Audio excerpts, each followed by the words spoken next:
ठीक है। हाँ, तो आज मैं रिव्यू करूंगा एक बुक का। और ये मैंने सबसे पहली बुक पढ़ी है। और बुक है ये वाली, जिसका नाम है White Nights, written by Fyodor डोस्टोवस्की।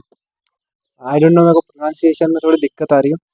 But ये जो किताब है, इसको इतनी खूबसूरत ढंग से लिखा है। सबसे पहली बात तो रशियन में लिखी है, बट इसको इंग्लिश में ट्रांसलेट किया गया है। बट जिसने भी इसको ट्रांसलेट किया है, बहुत अच्छी तरह से किया है।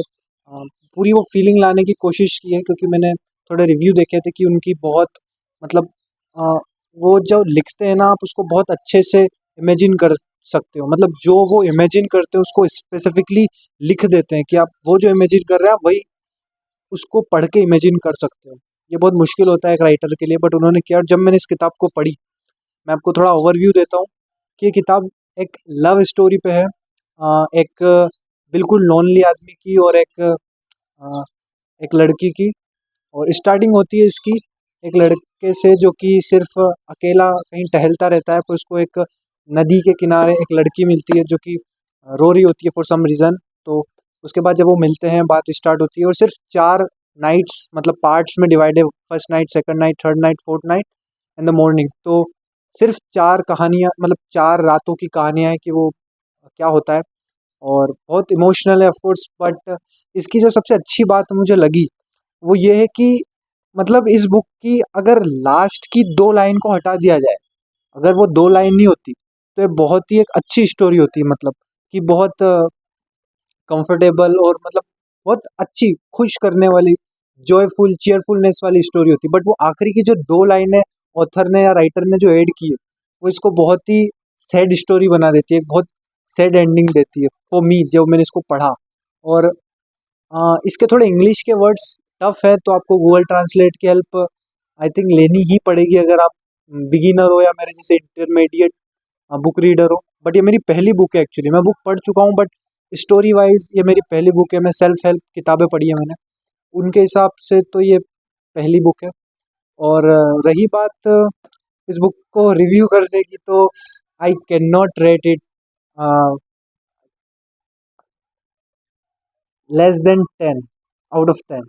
So I read this book 10 out of 10, was very, like, and this story is very short. It has only, I think, 87 pages. तो 87 पेज की किताब है। तो और बहुत ही, लाइक, आपको बांधे रखती है। आप हर थोड़ी देर में सोचते हो कि सस्पेंस में, कि आगे क्या होगा, आगे क्या होगा। तो इस तरह से बुक करती है। यही बुक है जिसने मेरे को, लाइक, अभी फिलोसफी और स्टोरी बुक रीडिंग की दुनिया में आगे पढ़ने के लिए और एक्साइट किया है, कि मैं शायद आगे और भी पढूं। तो या आई थिंक, मुझे लगता है। और बाकी इसकी स्टोरी मैंने आपको बता दी, आप खुद पढ़ो, क्योंकि काइंड ऑफ हर थोड़ी थोड़ी देर में आपको सस्पेंस मिलेगा। तो अगर मैं ज़्यादा आपको इसके बारे में एक्सप्लेन करूंगा, तो कोई मज़ा नहीं रहेगा पढ़ने का। तो आप खुद ही पढ़ो इसको, बहुत छोटी स्टोरी है। मैंने इसको 4 दिन में कंप्लीट कर दी है, with using of Google translate. में हर उस चीज़ को ट्रांसलेट करता था, फिर देखता था। तो अगर आप अच्छे रीडर हो या आपको थोड़ी अच्छी इंग्लिश आती है, तो आप इसको इजीली शायद 2 दिन में ही ख़त्म कर दो। पर ये बात है कि हाँ, मैं पूरा दिन भर इसी को लेके बैठता था। सुबह उठता था तब से लेके रात में 1-2 बजे तक मैं इसी बुक को पढ़ता रहता था, इसके मीनिंग्स लिखता था।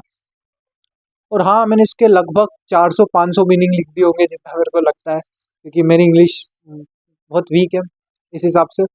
500 मीनिंग लिखे थे इस बुक में मैंने, 93 पेजेस में। और इसमें 2 किताबें, 2 स्टोरीज है इस अकेली बुक में। एक तो वाइट नाइट्स और दूसरी है बोबॉक। तो मैंने वो नहीं पढ़ी अभी, अभी सिर्फ वाइट नाइट्स कंप्लीट किए, और ये उसका रिव्यू है। बोबॉक का मैंने थोड़ी स्टोरी पढ़ी है, तो वो एक ग्रेवयार्ड की कुछ स्टोरी है। वो लाइक आत्माओं से बात करता है, समथिंग लाइक दैट। वो भी बहुत छोटी स्टोरी है, 15 से 20 पेज की। तो या इस बुक का रिव्यू तो यही था। बाकी बहुत अच्छी, I highly recommend this book to you to read it, and you will never regret it by reading it. So yeah, thank you very much for watching this video. Sorry, thank you very much for watching this video. Sorry, thank you very thank you very thank you very much for watching this video.